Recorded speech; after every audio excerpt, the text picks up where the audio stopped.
చెప్పుకోయే పాఠం వచ్చేసి 6th క్లాస్లో 7th లెసన్ అయిన దారాల నుంచి దుస్తుల దాకా అనే చాప్టర్ అనేది మనం చెప్పుకోబోతున్నాం. యాక్చువల్గా ఇందులోకి చాలా క్వశ్చన్స్ అనేటివి వచ్చే అవకాశం ఉంది. ఎందుకనంటే మనకి ఎక్కువ శాతం అనేటివి మనం దారాలు లేకపోతే దుస్తులు, దారాలు లేదా దుస్తాలు, ఈ దారాలు లేదా దుస్తుల్ని మనం ఎలా యూజ్ చేస్తున్నామంటే మనకి వేసవి కాలంలోను, వర్షాకాలంలోను, అలాగే చలికాలంలోను దారాన్ని మరియు దుస్తుల్ని ఎక్కువగా మనం యూజ్ చేస్తాం. సో దారాలు ఆ దుస్తుల్ని ఎక్కువ యూజ్ చేస్తాం. వేసవి కాలం వచ్చేసి మామూలుగా తక్కువ స్కిన్ తోటి ఉండేటివి అని అంటే తక్కువ మందం ఉండే బట్టలు అనేటివి వాడతారు. వర్షాకాలంలో వచ్చేసి గొడుగులను వాడతారు ఎక్కువ శాతం. అలాగే తడవకుండా వచ్చేసి మనకి పెద్ద పెద్ద కోట్లు, స్వెటర్లు అనేటివి వాడతారు. వర్షాకాలంలో స్వెటర్స్ ఇట్లా అవన్నీ వాడతామండి. తర్వాత చలికాలం వచ్చేసి మనకి స్వెటర్స్ లాంటివి వాడతారు. స్వెటర్స్ లాంటివి అంటే ఉన్నితో తయారు చేసినవి కానీ దాంతో వేరే వాటితో తయారు చేసినవి కానీ వాడతారు. ఇలా వాడడం వల్ల ఏమైపోతుందంటే ఉన్ని అనేది ఒక అధమ ఉష్ణవాహకంగా పనిచేస్తుంది. ఉన్ని అనేది ఒక అధమ ఉష్ణవాహకంగా పనిచేస్తుంది. ఈ అధమ ఉష్ణవాహకంగా పనిచేయడం ద్వారా ఏమైపోతుంది అని అంటే బయట ఉన్న ఉష్ణాన్ని లోపలికి రానియదు. సో అందుకే మనం చలికాలంలో వచ్చేసి వెచ్చగా ఉండడానికి మనం ఉన్నితో చేసిన స్వెటర్స్ కానీ ఏవైనా సరే కానీ వాడతాం. ఇది వచ్చేసి మనకి దారాల నుంచి దుస్తుల దాకా. తర్వాత వచ్చేసి మనకి దారాలు 2 రకాలండి. సహజమైన దారాలు, కృత్రిమమైన దారాలు. సహజమైన దారాలు అని అంటే మనకి మొక్కలు మరియు జంతువుల నుండి తీసే దారాన్ని మనకి సహజమైన దారాలు అని చెప్పుకోవచ్చు. అంటే మొక్కల నుంచి ఎలా తీస్తారు సార్, జంతువుల నుంచి ఎలా తీస్తారు అని అంటే మొక్కల నుంచి వచ్చేసి మనకి కొన్ని మొక్కలు ఉంటాయి, అవి దారాలు అనేటివి ఉత్పత్తి చేస్తాయి.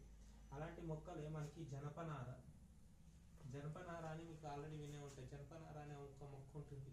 సో ఆ జనపనార లేకపోతే జనుము అని ఉంటుంది. దీని నుంచి మనము దారాన్ని ఉత్పత్తి చేస్తాం. దారాన్ని కానీ వస్త్రాన్ని కానీ ఉత్పత్తి చేస్తాం. దారాన్ని ఉత్పత్తి చేసిన తర్వాత వస్త్రాలు ఉత్పత్తి చేయడం చాలా ఈజీ అండి. అంటే దానికి ఒక ప్రాసెస్ ఉంటుంది. సో ఈ జనపనార లేదా జనుముని మనం బంగారు దారం అని అంటాం. బంగారు దారం అని దేన్ని అంటారు అనేది క్వశ్చన్ ఫ్రేమ్ చేస్తుండొచ్చు. సో దీన్ని వచ్చేసి బంగారు దారం అంటారు. జనపనార లేదా జనుముని మనం బంగారు దారం అని అంటారు. ఇవి సహజమైన దారాలు అనొచ్చు. సహజమైన దారాలు మొక్కల నుంచి వచ్చేటివి మనకి. అలాగే మనకి మీరు చూసుకున్నట్లయితే పట్టు పురుగుల నుంచి కూడా దారాలు తీస్తారు.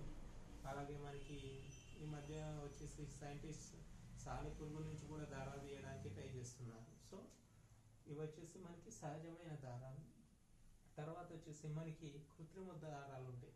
అంటే వివిధ రసాయనాలతో తయారు చేసే వాటిని కృత్రిమమైన దారాలు అని అంటారు. అంటే వివిధ రసాయనాలను వాడి తయారు చేసే వాటిని కృత్రిమమైన దారాలు అని అంటారు.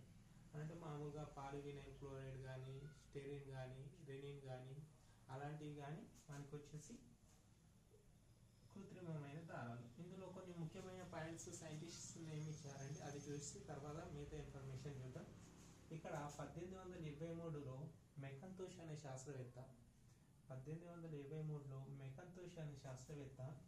తడవని బట్టల్ని తయారు చేసింది. గుర్తుంచుకోండి, 1823లో మెకంతోష్ అనే శాస్త్రవేత్త తడవని బట్టల్ని అనేది తయారు చేసిండు. అలాగే సీమన్ అనే శాస్త్రవేత్త PVC అనే దాన్ని తయారు చేసిండు. అంటే పాలివినైల్ క్లోరైడ్ అండి. పాలివినైల్ క్లోరైడ్తో తయారు చేసిన దారాన్ని తయారు చేసిండు. సీమన్ అనే శాస్త్రవేత్త PVC అనే దాన్ని తయారు చేసిండు. మెకంతోష్ ఏంటి, తడవని బట్టలు అంటే స్వెటర్స్ లాంటివి తయారు చేసిండు. మనం వర్షాకాలం వస్తే వేసుకుంటాం కదా, అలాంటివి తయారు చేసిండు. తర్వాత మియోషి అనే శాస్త్రవేత్త ఏం చేసిండు అని అంటే మనకి మైక్రోఫైబర్ని, ఇప్పుడు బాగా వాడుతున్నది ఇదే, ఆప్టికల్ ఫైబర్ రాకముందు మైక్రోఫైబర్ని ఎక్కువగా వాడుతుండే. మైక్రోఫైబర్ని 1970వ సంవత్సరంలోనే కనుగొన్నాడు. ఈ ముగ్గురు శాస్త్రవేత్తల పేర్లు ఇంపార్టెంట్ అండి. 1823లో మెకంతోష్ అనే శాస్త్రవేత్త తడవని బట్టల్ని తయారు చేసిండు. అలాగే సీమన్ అనే శాస్త్రవేత్త PVCని కనుక్కున్నాడు. అలాగే మియోషి అనే శాస్త్రవేత్త మైక్రోఫైబర్ని కనుక్కున్నారు. ఇవి వచ్చేసి పాలి, ఇది వచ్చేసి ఇది. తర్వాత వచ్చేసి మనకి కాలికో అనే ఒక పదం ఉంటుందని. కాలికో అనే పదం అంటే ఏంటి అని అంటే, మనం బుక్స్ బైండింగ్ చేసేటప్పుడు ఉపయోగించే పదార్థాన్ని, అంటే పుస్తకాల బైండింగ్కి ఉపయోగించే పదార్థాన్ని మనం కాలికో అని అంటాము. గుర్తుంటుందిగా, పుస్తకాన్ని బైండింగ్ చేసేటప్పుడు ఉపయోగించే పదార్థాన్ని ఏమంటాము? కాలికో అని అంటాము. సో మరి దారాల నుంచి దుస్తుల్లోకి ఎలా తయారు చేస్తారు సార్ అని మీకు ఒక డౌట్ రావచ్చు. ఫస్ట్ వచ్చేసి మనకి దీన్ని తెలుసుకోవాలంటే మనకు కొన్ని రకాలైన జంతువుల గురించి తెలుసుకోవాలి. ఒకటి పట్టు పురుగులు. పట్టు పురుగుల నుంచి పట్టు వస్త్రాలు అనేటివి తయారు చేస్తారండి. పట్టు పురుగుల నుంచి పట్టు వస్త్రాలు తయారు చేస్తారు. మన తెలంగాణలో వచ్చేసి పోచంపల్లి పట్టు అనేది GI ట్యాగ్ పొందింది, అంటే జాగ్రఫికల్ ఇండెక్స్ ట్యాగ్ అనేది పొందింది. మొట్టమొదటిగా పొందింది ఏది అంటే మనకి పోచంపల్లి పట్టు. ఇక్కడ పోచంపల్లిలో 2 రకాలుగా నేస్తారండి. టై అండ్ డై అని ఒకటి ఉంటుంది, టై అండ్ డై అనేది ఒకటి ఉంటుంది. అలాగే మరియు ఇక్కత్ అని ఇంకొక రకంగా నేస్తారు. టై అండ్ డై అని ఒక రకంగా చేస్తారు, ఇక్కత్ అని ఇంకో రకంగా చేస్తారు ఈ పోచంపల్లి పట్టు. సో మనకి తిరుమల శ్రీవారికి మనం పంపిస్తాం కదా బ్రహ్మోత్సవాలకు, కానీ అప్పుడు ఉపయోగించే పట్టు అనేది మనకి పట్టు వస్త్రాలు అనేవి పోచంపల్లి నుంచే వెళ్తాయండి. సో పోచంపల్లి అనేది పట్టు పరిశ్రమకి అనేది ప్రసిద్ధి చెందింది. సో ఇది వచ్చేసి మనకి దీని గురించి. అలాగే పట్టు పురుగుల పెంపకాన్ని ఏమంటాము అని అంటే సెరికల్చర్ అంటాము. పట్టు పురుగుల పెంపకాన్ని సెరికల్చర్ అని అంటాము. పట్టు పురుగుల పెంపకాన్ని సెరికల్చర్ అంటాం. అదే మనకి తేనెటీగల పెంపకం అని కూడా ఉంటుంది. తేనెటీగల పెంపకం, దీన్ని వచ్చేసి మనకి ఎపికల్చర్ అంటారండి. పట్టు పురుగుల్ని సెరికల్చర్ అంటే, తేనెటీగని మనం ఎపికల్చర్ అంటాం. పట్టు పురుగుని ఎందుకు వాడతాం అని అంటే పట్టు వస్త్రాల కోసం మనం వాడతాం. అలాగే తేనెటీగల్ని మనం ఎపికల్చర్ అని వాడతాం. ఈ పట్టు పురుగులు తేనెటీగలు వాడడానికి ఎందుకనంటే తేనె కోసం ఎక్కువగా వాడతాం కాబట్టి తేనెటీగలని. పట్టు పురుగులను వచ్చేసి పట్టు వస్త్రాల కోసం వాడతాం. అలాగే మనకి గొర్రెల్ని కానీ, గొర్రెలు కానీ, మేకలు కానీ, మిగతా జంతువులు ఉంటాయి కదా, ఆ జంతువుల ఉన్నిని కూడా ఎక్కువగా వాడతాం. వస్త్రాలు తయారు చేయడానికి, దారం తయారు చేయడానికి ఎక్కువగా వాడతాం. సో పట్టు పురుగుల నుంచి, గొర్రెల నుంచి ఎలా మనం తయారు చేస్తాం? మన భారతదేశంలో వచ్చేసి 1600 నూలు మిల్లులు ఉన్నాయండి. 1600 నూలు మిల్లులు ఉన్నాయి. సో ఈ నూలు మిల్లుల్లో ఏం చేస్తారు అని అంటే మామూలుగా పట్టు, పడుగు మరియు పేక అని ఉంటుందండి. పడుగు మరియు పేక అని ఉంటుంది. పడుగు అంటే నిలువు వరుస, పేక అంటే అడ్డు వరుస అండి, గుర్తుంచుకోండి. పడుగు అంటే నిలువు వరుస, పేక అంటే అడ్డు వరుస. సో ఇది వచ్చేసి దీంతే.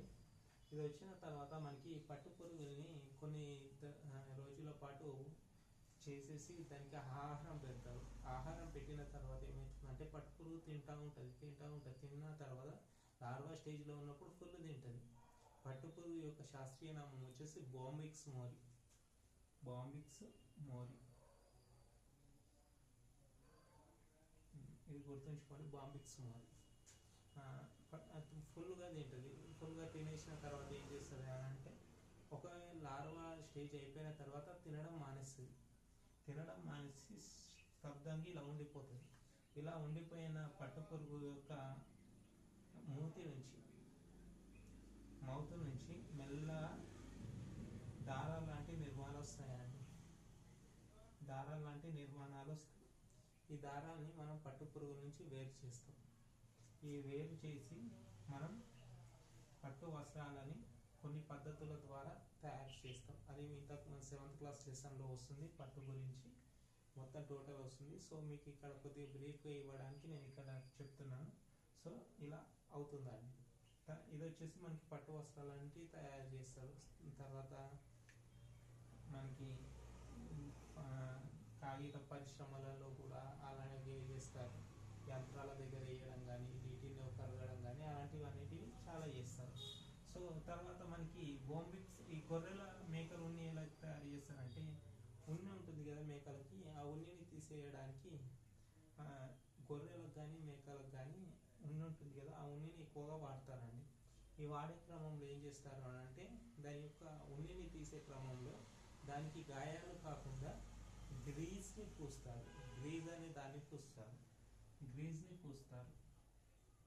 ఈ గ్రీజ్ని పూసి ఉన్నిని కట్ చేసే ప్రక్రియను ఏమంటారు అంటే షీరింగ్ అంటారు. షీరింగ్ అంటారు. అలా తర్వాత కట్ చేసిన తర్వాత దాన్ని క్లీన్ చేస్తారండి. ఈ క్లీన్ చేసే ప్రక్రియనే మనము స్కోరింగ్ అంటాం. సో దారాల నుంచి దుస్తుల దాకా వచ్చేసి మనకి పట్టు పురుగుల గురించి ఇదంతా వస్తుందండి.